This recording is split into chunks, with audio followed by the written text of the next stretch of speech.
To say that we are bombarded with content and images and videos every single day through social media, email, the screens that we watch, advertisements that are out in the world, is an understatement. We are delivered messaging around things that companies or people want to sell constantly. It is part of our society.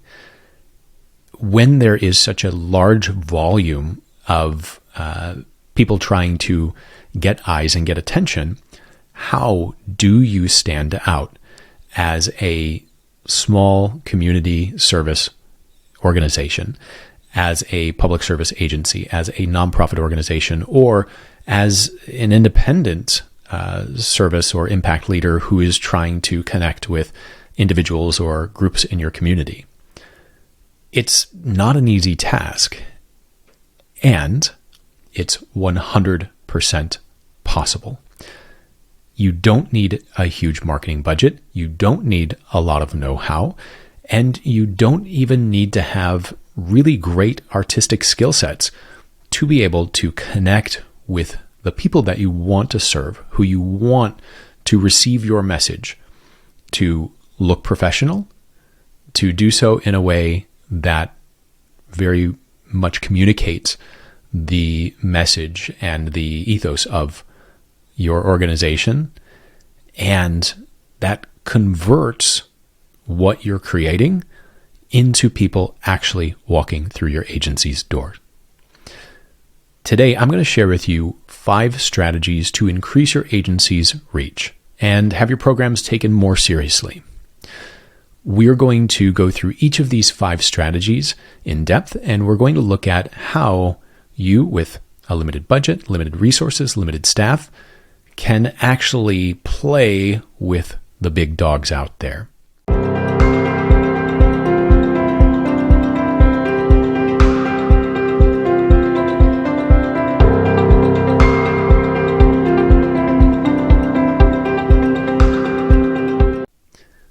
Before we dig into that, I want you to give some thought to the challenges that you might be facing.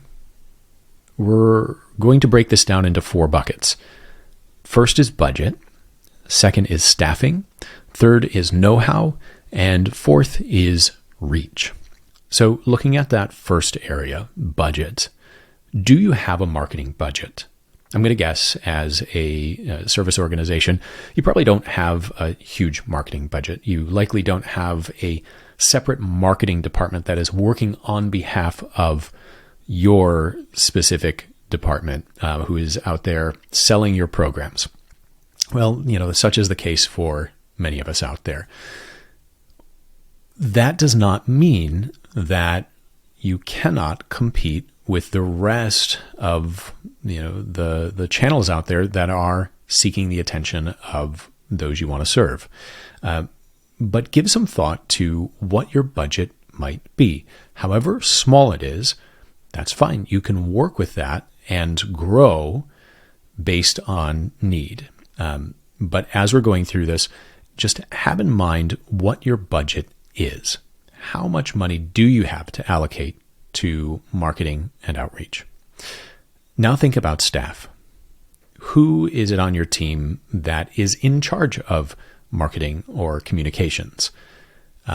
If there is no one specifically, named at this point, give some thought to who might be your most creative person, who has a way with people, some charisma. When someone's writing an email or creating programming or doing presentations, who's that person that really has a spark that can really connect with the people that you want to serve? Do they have a way with words or some artistic ability? Those are the people that you want to tap into to help you with marketing. So give some thought to those people as well. Now let's talk about know-how. Not understanding how to do marketing, not understanding how to write great copy or create great content can be a barrier, but you can learn, and it doesn't take as much time as you think, and it's not as much work as you think. That's something that you can absolutely 100% learn to do, or those on your team can learn to do. Now let's think about reach. How many people do you have on your email list? How many people follow you on social media? How many people are in your Rolodex? Think about how many people are connected to you, to your organization, to the programs, and just understand what that number is, so you can really sort of conceptualize the group that you're talking to and how many people are included in that group. So some general approaches before we dig into these 5 strategies. I want you to start to think like a marketing firm. When an agency, a marketing agency, approaches a project, they come to it first from the psychological perspective. How do I get people interested and excited about this product? Well, good news. Many of you who are listening to this show are already in the behavioral health field. And if you aren't directly, I'm going to guess there's people on your team or at your organization that are working in the field of psychology, who are analyzing behavior. And so you have resources at your disposal, likely, that can help you start to think like the people that you want to serve, to get into the heads of the people that you want to serve. That's all marketing firms do, is they think about what motivates the individuals that they want to, who they want to purchase their products. It's the same exact thing. So start with, what are these people's pain points? What are the things that are disrupting their lives? Speak to those, speak to the opportunity there, and you're already thinking like a marketing firm. Also, you can utilize your size and your status in the community to your advantage. There is a strategic approach to being small. You don't have to be a big marketing agency or a large organization to be able to have an impact. In fact, the size of your organization likely dictates the number of people that you're serving. So a smaller organization is going to serve a smaller number of people. And I know that many of you are overtaxed and probably serving more people than you have capacity for. And thank you. God bless you for that. But thinking about the size of your organization, if you're a small organization, great, because your geographic area might be limited, or the scope of your work might be limited to a specific challenge that someone's having. So you actually don't need to speak to everyone. You need to speak to a very specific population, and the size of your organization should reflect that, or your marketing strategy should reflect how you are connecting with those individuals. And thirdly, you don't have to do it alone. Just because you are one department in one organization does not mean that you have to only work with that organization. You can team up with other organizations. You are, likely, belonging to an association or a coalition or another group. They have resources. They have perhaps marketing dollars. They have staff who can help you to create a marketing strategy around your shared programs. So just because you're one organization doesn't mean you have to do it alone. And guess what? Our partners at Five Bridges, we help them with marketing. We provide a ton of templates and social media collateral and strategies. We build, custom-made assets for them as well, including helping them strategize how to connect with their community. So there are resources out there. You just have to look for them and not get bogged down in this thinking that, like, we don't have resources. So those are some general approaches. Now, let's dig into the specific strategy. So we're going to talk about these 5 different areas. The first is branding. The second is content. Third is programs. Fourth is outreach. And fifth are alliances. So let's talk about this first one, branding. The brand identity. That is the totality of the visual and design and even auditory assets that represent your organization. This is the face of your agency. When someone is thinking about your agency, your brand identity will come to mind. This can include things like your logo, your color palette, your type font, your slogan. Things like this are highly identifiable. Think about Coca-Cola, McDonald's, Nike. They all have brand identities. And I'm going to guess that, as I said, each of those names, you saw their logo and the name of their organization pop up in your mind. They're very familiar to you because they're everywhere. You want to be in the minds of those who you're trying to serve. You want your logo, your name, your brand to be as recognizable. So when you're thinking about your brand strategy, here's some questions. Who are you trying to reach? Where do they spend their time? How do you speak their language? And I'm not talking, English, Spanish, French, and that certainly matters. But are you dealing with an aging population who speaks a different language than people who are under 18? Are you working with a technical group, or a group that maybe has, high school level education? Can you translate what you are trying to promote into their language? That's a very important distinction. This is not about your language. It's not about how your organization speaks. It's not about you sounding credible or smart. It is about speaking to them in their language. What do you want? What do you want out of this relationship? What action do you want them to take? How do you want this, this interaction to work? Focus on what they want as well. What are they looking for out of this relationship?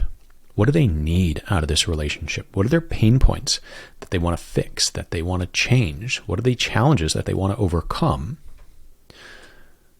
When you tap into what they want and you really focus on what they want, this is going to inform a lot of the copy that you write, a lot of the approaches that you take. And of course, understanding, what you want and your goals as an organization are important as well. I think a lot of times when we're coming up with a strategy for outreach, we think about our needs first. What are our goals? What do we want to accomplish? You have to start with them. And your brand strategy should help fulfill both their wants and your key business goals. If it doesn't do both, then it is not a sound strategy. Okay, let's talk about your brand kit. So what is in your brand kit really should be solidified and should be consistent across your organization. Now, a lot of organizations have a brand kit or a brand identity already created, and you can't really control that. And if they have a logo that's not really great, well, that kind of puts you on your back foot. But do you have a brand kit or a brand identity for your department, for your programs, for your team? You can still, within the guidelines of your organization, have your own brand kit. What should be included in a brand kit? Your fonts, your logos, your colors, your images, and your words. Fonts, logos, colors, images, and words. These make up the totality of the visual image of your brand. Decide on these, solidify these, and always adhere to them until it's time to evolve. When you are putting out any piece of content, when you are creating, when you are putting up a blog post, sending out an email, putting something on social media, creating a piece of program content, a flyer for that, it should look like it is related to all of the other content that you're putting out there. There should not be different fonts for different programs. There should not be different colors for different programs. They need to be consistent and cohesive. Now, your palette can be, fairly wide-ranging. At Five Bridges, I think we have 6, colors on our palette. We have our main brand color, which happens to be the color of this shirt. And then we have a secondary color that we use in certain instances. And then we have several tertiary colors as well that we use for accents and that, draw attention to specific things. Your brand kit should have a palette that is defined. Find the color codes, the CMYK or the hex codes, HEX codes for the colors that you use, and use them consistently every time. I cannot stress this enough. Nothing looks less professional than having a branding, fonts, logos, colors that are all over the board. If you want to look legitimate, spend time putting your brand kit together. Have I stressed this enough? Okay, let's move on. All right, let's talk about your content strategy. Your content strategy should reflect your brand, should be part of that brand kit. So when you're thinking about content, always fall back to the brand kit. One of the tools that I'm going to talk about is Canva. It's a fantastic tool. It's come around in the last few years. It's very user-friendly. There's a ton of templates. You can actually create your brand kit right in Canva if you take the time to set it up. And then all of the content that you create on Canva can adhere to the brand kit. And you can do that time and time again, rinse and repeat. So make sure that all the content that you create reflects your brand. If someone is looking at one of your social media profiles and they're just looking at all the images, they should be related. Now, I'm not saying that they all need to be the same color or they all need to look like twins. No, but they want to be, you want to make sure that they're in the same family. They should look like they're, somewhat cohesive, like you're telling a story. On Instagram, for instance, the top 9 posts that you see, that's what most people, if they're looking at a profile, that's what they're glancing at, those top 9 posts.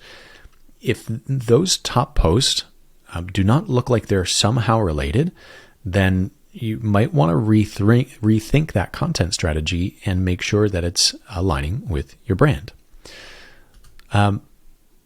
So the number one strategy when it comes to content, other than being on brand, is to ask, what are you giving? What are you giving? Not, what do I want to get out of this? What do I want to sell? What program do I want to promote? What event do I want people to show up to? But what are you giving? Why do people care about what you're putting out there? Are you just trying to promote something? Or are you trying to add value? Are you trying to educate? Are you trying to help solve challenges for people. Start with the give. At 5 Bridges, give is our 5th bridge. When it comes to marketing, that should be number 1. Give, give, give. Great content, great information, great advice, great resources, and people will come back for more. High quality equals high value. The more you invest in high quality content, the more you invest in making that content look great, the higher value it is. And if you are giving it at no cost, that creates reciprocity. Someone comes across some of your content, they see that you've invested in it, that you are giving them something of value, and that just intrinsically ingratiates them to you. It makes them more interested in you and what you have to say because you've already done the heavy lifting. Think about when you have a social interaction. You're maybe in a new place at a party, and perhaps there's some people there that you don't know. If someone takes the time to come to you to say hello first, to introduce themselves, how much easier is it for you to warm up to them, to say hello, to share a little bit? It's the same with your content. If you are the one to put your foot out there and to give them something good, something of value, they're much more likely to open up, to be interested in what you are creating. Think about who on your team can create it, or who within your community can create content. There is nothing more valuable than community-generated content. The people within your community, the people that you serve, former clients, people who really truly believe in what you're doing, they are your best ambassadors. And if you can empower them to help you create content by sharing a testimonial, by writing a review, by doing a guest blog, any of these things help lend credibility to you, to your organization, to your programs. And use tools. I already mentioned Canva. Canva is a fantastic tool, and I really cannot overemphasize the value of Canva. You can create anything from a logo to a brand kit, to flyers, to presentations. Everything can be created right in Canva. You can even record your video on a presentation in Canva and be able to download that, put that on your site or on social media, and that's instant content right there. Check out Canva. There are free versions of it or very low cost versions. You can collaborate on it and invite your team members to it. So you can set it up so that they have to use your brand kit and you have to approve different designs before they go live. You can even create video there. If you want to get into the world of Instagram Reels and TikTok, there's tons of templates that all you have to do is swap out your photos, swap out your text, and it's there. It's done. And the cool thing is once you have a design, you can export it as different sizes so that you can then have it play double duty and use it in different mediums as well. So Canva is one great tool. I really love a tool called Later. Later.com is a social media scheduling tool. So you can upload that great media that you've created on Canva, the caption, hashtags, and schedule it so that it goes out when your people are going to be on social media. Likewise with email scheduling, there's great tools like MailChimp. We personally use ActiveCampaign. I think it's a fantastic tool. It's very robust. It has automation, so you can build out sequences of emails that you want to send, whether that's for onboarding or for engagement. It's all right there. Really fantastic. And then another great tool is something like Linktree, or Later has link in bio, which effectively is one URL that allows you to have multiple links. So generally on a social media profile, there's one link in your bio. And that link, if you're just sending people to your website, is not really doing a lot of heavy lifting. But if you're using a tool like Linktree or Link in Bio, that one URL can pop up a menu of all the services that you want to provide, or workshops that you want to promote, or services that you want to send people to. So those are some tools to check out. By the way, we'll leave links to all of these in the show notes here, and there's going to be a download resource for this episode as well. So if you didn't catch all that, you're driving or you're running, and you didn't have a chance to write that down, have no fear. We'll provide that for you as well. The last strategy when it comes to content is content multiplier. Oh, this is like one of my favorite things. Peng Joon is a social media guru out there, and he coined this term content multiplier. And when I learned it, it was just like, oh my gosh, my world was just opened up. So the content multiplier is this. You effectively start with one idea or one question, and you can extrapolate that into multiple forms of content. Let me give you an example. When you have an idea like, what is the value of peer support with building resilience? That's an idea. What's the value, or a question? What's the value of peer support when building resilience? That one question can be turned into a simple social media post. Perhaps you pose that question to your community. What's the value of peer support in building resilience? Put that out there on social media with a simple graphic, or maybe just a little survey.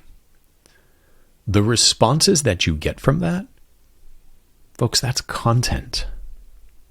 When people share what their thoughts are, you have just crowdsourced content. If you can get 2, 3, 5, 10 people to respond, that is super valuable, because those responses, plus maybe a little research, can be turned into a blog post, can be turned into a longer form piece of social media, something that maybe goes on LinkedIn or on Facebook, where you're going to write more.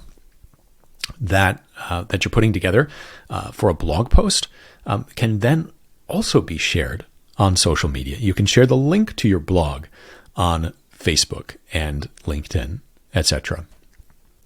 You can also take that copy and put it into an email. Perhaps you have a peer support program that you want to promote. Take that content, slap it into an email, send it out with a link to that workshop or to that program that you want to promote, and there you go, done. What if then you use that for a script for a video, or for a webinar, or for a presentation? You see how one simple question or one simple idea can be multiplied into several forms of content. And folks, you can drip this content out over time. When you, in reverse, like have, this great blog post that's created, take little bits of that, create more content from that, create another social media image, pose another question. Let your blogs, let your social media content do the heavy lifting. And just because you share it once doesn't mean you can't share it again. The number of people who likely saw the first presentation, or who remember the first presentation of whatever content you're putting out there, is probably pretty small. Recycle it again in a couple of months or next year. When you multiply content and you let it work over and over again, you see the value in just one piece that now can be used across the board. And The branding aspect of that is, a single image that you're creating for social media, then, gets popped into that blog post or gets popped into that email or gets printed on a flyer. So you really don't have to do a ton of work for social media if you're getting 5 pieces of content out of one idea, and you take a couple of hours one day a week and do that, you've got enough content for weeks, for maybe a month there. So content multiplication is really, really powerful. All right, let's move on for the sake of time. So let's talk now about our third strategy here, which are programs. So you likely have programs that you're disseminating, and that's really, really fantastic. But are you utilizing them in a way that is, how do I say this? Are you utilizing them in a way that is also creating content? So when you leverage existing partnered and new programming, it keeps your clients engaged. Don't be afraid to share content from your programs. You will not give away the farm. The people who are, looking for freebies or don't want to sign up, they're certainly out there. But you gotta show people what they're going to get if you want them to invest in it. And that can be money, time, or otherwise. Show them why your program has value. Use that as content. That will get people to walk through the door. Do not be afraid of sharing program content. Also think about ways that you can upgrade existing programming. How can you make it more socially relevant, more trauma-informed, more, inclusive? When you refresh current programming to bring it, to more current terms, that can renew, or refresh an interest in it. Can you leverage partner programs? Are there programs out there that you don't have to create that you can use, that you can bring in to, infuse new lifeblood into your program strategy? And when you're creating new programs, and that doesn't have to be a formal program, it can be a simple workshop or webinar or something like that. Think about your content, your best performing content, the things that people really engage in. Convert that into a workshop. Convert that into an opportunity for people to learn more about the topics that they're already engaging with. Test your ideas with actual clients. See if they like them. And if so, then that's your signal to do more with it. And then you can also invite your clients to create. We talked about this idea of, crowdsourcing information. When you're in sessions, people see things and have perspectives that maybe you didn't think about. Capitalize on those ideas, those perspectives, those thoughts, the stories that people tell, obviously with, non-identifiable information, but you still can use those thoughts and ideas to help bolster your programs.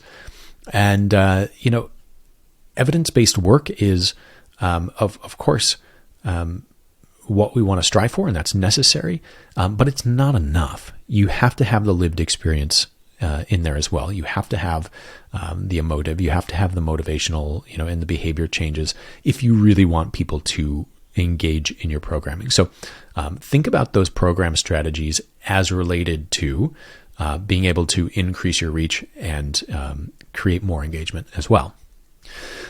All right, so fourth, outreach. The biggest lesson when it comes to outreach is you have to connect in ways that are mutually beneficial for both you and your target audience. If you're exclusively thinking, and I said this before, if you're exclusively thinking about what you want to get out of something, what you need to get out of a relationship, your agency's goals, or hitting your numbers, they don't care about that. They're not interested in helping you, hit your quarterly goals or your financial goals. They're in it for them. So you got to connect in ways that are mutually beneficial. So here's a simple and effective outreach strategy. This is something that can be used in any email for a new partnership, in any social media outreach when you want to connect with an influencer, any potential partnership you want to look at, or can be used as a framework for social media as well. And it's a very simple and effective script. It's simply, you're awesome, we're awesome, let's be awesome together. You're awesome, we're awesome, let's be awesome together. What do I mean by this? When you are doing outreach, when you want to connect with someone and maybe bring them into your organization, or have them be a speaker, or someone who is an ambassador for your program, you need to start by sharing how great they are. The fact that you know how great they are. Specifically, speak to why they're awesome. Hey, I really enjoyed that post that you put up about peer support and how that can increase resilience. Your insights were really fantastic, and I appreciated how vulnerable you were with sharing your story. It was a really impactful post. Thank you for that. By the way, did you know that we have a peer support program here? No Stigma's Ally program is something that was built for and by the people that we serve. And we're always looking for really great people like you to share their story and to bring their knowledge and expertise to the cause. Would you be interested in talking about how we might be able to collaborate? So you're awesome, we're awesome, and let's be awesome together. Do you see how that simple formula ingratiates them to you, and also, shares, in a reasonably, succinct way, what you want to get out of this conversation? So you're not wasting people's time, but you're not going in, straight in with an ask. So very simple outreach strategy. All right, fifth and finally, alliances. Your strength and value increases through strong partnerships. Many community organizations are already using alliances or coalitions, collaborations to increase their reach. But I want you to think about this in maybe a little bit of a different way. A lot of organizations are coming together because of perhaps their weaknesses, or their lack of reach or resources. Instead of coming at it from that perspective, can we look at it as what are the shared strengths, or what are the individual strengths of the members? When we think about what we're bringing to the table rather than what we don't have, I see a lot of coalition meetings and organizations who get so caught up in the what's wrong. How many people are hurting? How many people are sick? How many people are dying? How many people don't have needs? How much of a budget we don't have? How overworked our workers are? How we have a staffing shortage? How all of these things. Those are real concerns that need to be addressed. But when you are meeting as a coalition, when you're looking at collaboration, at least for part of the time, when you're looking at growth and increasing your reach, you need to put all of that in a corner. And whoever's leading the meeting should be very strict about, we're not talking about any of the negatives. We're not talking about any of the don't haves right now. During this time, we're talking about what we have. what do we have going for us? What do we have to our advantage? What do we each have individually that we can bring to the table to support the whole? When you look at these collaborations strategically from we're trying to build something together in a way that, none of us individually have everything we need, but collectively we do. Don't forget about corporate partnerships, reaching out for those corporate alliances in your community as well.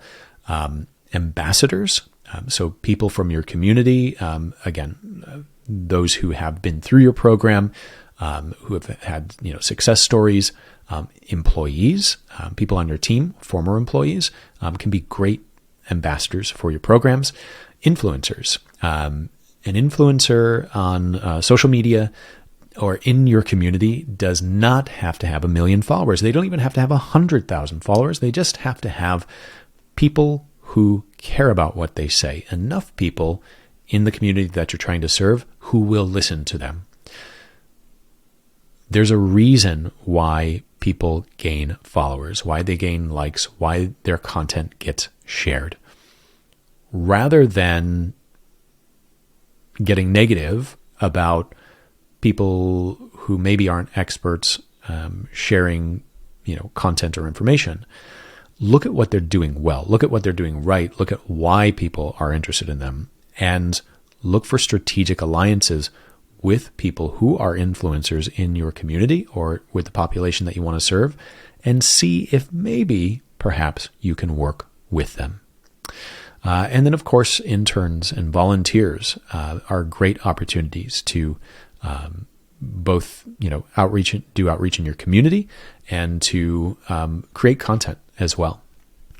So here is your action list for today. And again, I will provide a resource that has this action list. It will be in the show notes as well, but we'll just go over it quickly here. So your action items, your takeaways from this presentation and from these 5 strategies are these. First, you need to identify their needs, identify their wants, identify what it is that's going to motivate them being the people that you want to take a particular action. Next, build a strategy. Take the time to actually strategically look at what is the intersection of their needs and your goals.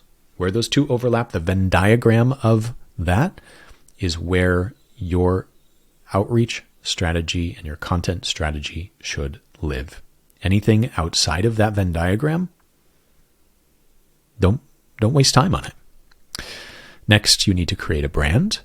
Again, if your organization already has a brand, that's fine, that's well and good, but you need one for your particular group or your particular program or your particular department, so that you are setting yourself apart from the rest.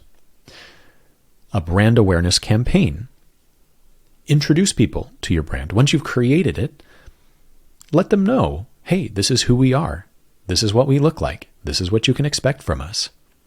And a series of posts, doesn't have to be much, 5 posts, 5 emails, that drips out a little bit of content.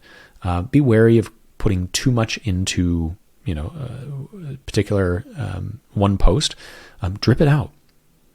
Use that content. People have short attention spans, so just a little bit of content can go a long way. Once you've created awareness about your organization or what you do, share valuable content. Do it again and again and again. Share valuable content that actually helps people, actually meets a need, actually gives them something that they want, and they will come back for more. And then, of course, build and improve on your impactful programs that you already have. Keep creating more. Keep creating more workshops. Create more opportunities. People get bored easily, so always be creating new programs. And connect to your stakeholders. Reach out to the community. that gregarious person at your organization, put them in charge of giving that outreach sandwich. You're awesome. We're awesome. Let's be awesome together.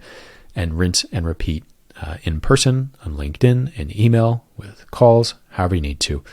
And then build and lean into those strong alliances with your partner organizations, and you will be able to leverage the real value that you have and the skills that you have to be able to create a really fantastic outreach program.